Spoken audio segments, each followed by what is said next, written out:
I'm Shelly. I'm a voter for a long time, actually, since just after graduating from college at the University of Wisconsin in Madison many years ago.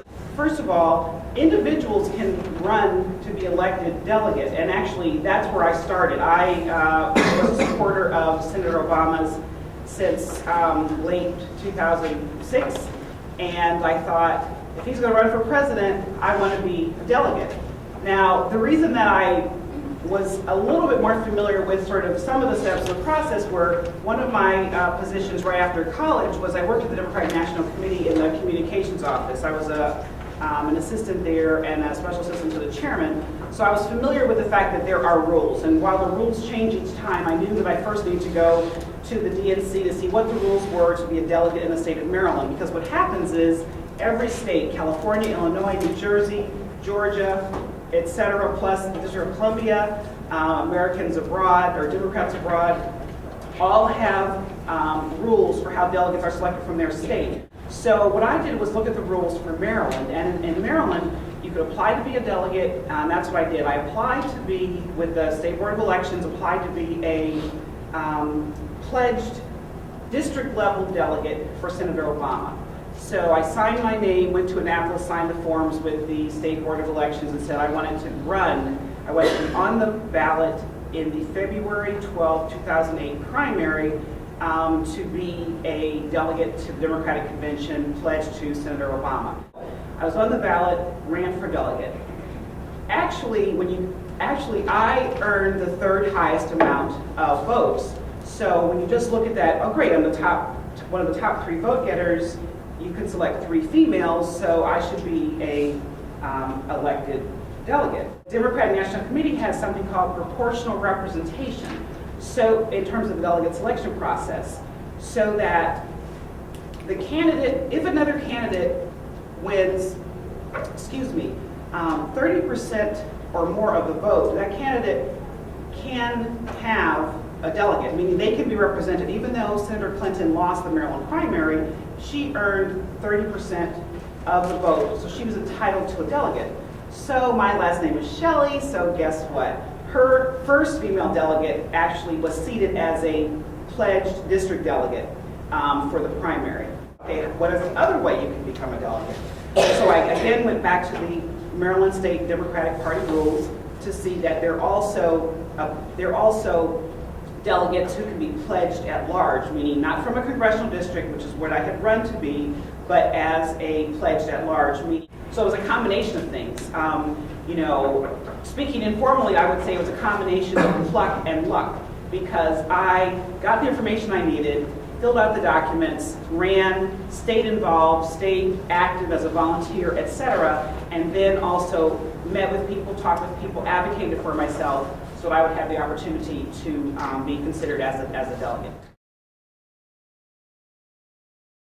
A lot of the convention process is both for party unifying as much as public relations. It was interesting to me just to, and I say this, you know my bias, but even as I looked at the Democratic Convention, CNN's coverage of it, and then I looked at the Republican Convention, CNN's coverage of it, or MSNBC or Fox, how they covered it, you're learning something about where the party stands, what the party feels is important, things that you can relate to, things that don't seem that they would be important, things that you're just playing against.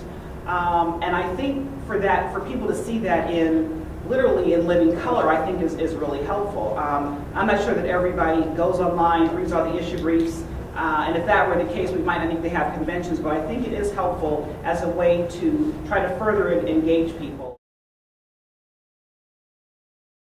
During that convention itself, which goes from, what you see on television is the Monday evening through Thursday evening when we're in session, basically, when the speeches are made, when Senator Biden was nominated, when Senator Obama was nominated, etc. But during the day, what happens is there are meetings for the delegates to hear from people about women's issues for African American delegates may be interested in, information about Veterans Affairs, military families, and those are some of the sessions that I went to, as well as some community building efforts, some programs that some of the unions put together, some programs that some other nonprofits were involved in. So it's very educational. And the good news is that the campaign didn't want all 15,000 delegates to be on the same message. Like, we didn't get a sheet of, here's what you have to say.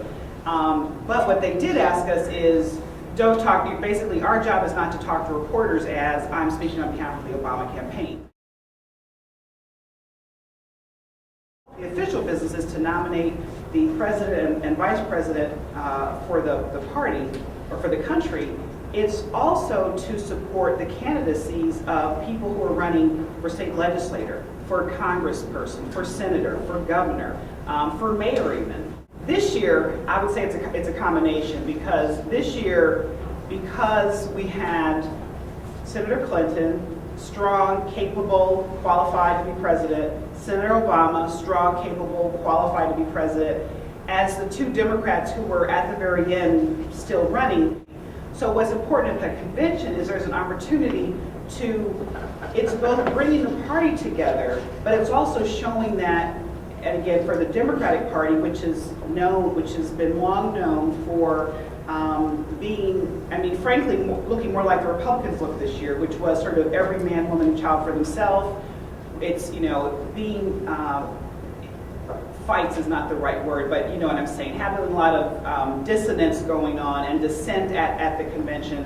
This year we were able to present ourselves as a unified front against the Republicans. You can't separate the two. I mean, if you put something on television, you're doing it for, you know, it's for public relations. I mean, that's why you put it on TV. That's why you want it to be on prime time. That's why you're mad if all the networks don't want to cover you from gavel to gavel, which they don't anymore, because that's not necessary. But they really do. You focus on putting your program for the convention and your speakers for that convention in prime time, who are best reflecting the message that you want to convey, which would be support for middle class, renewing America's promise, leadership for the next generation, that kind of thing.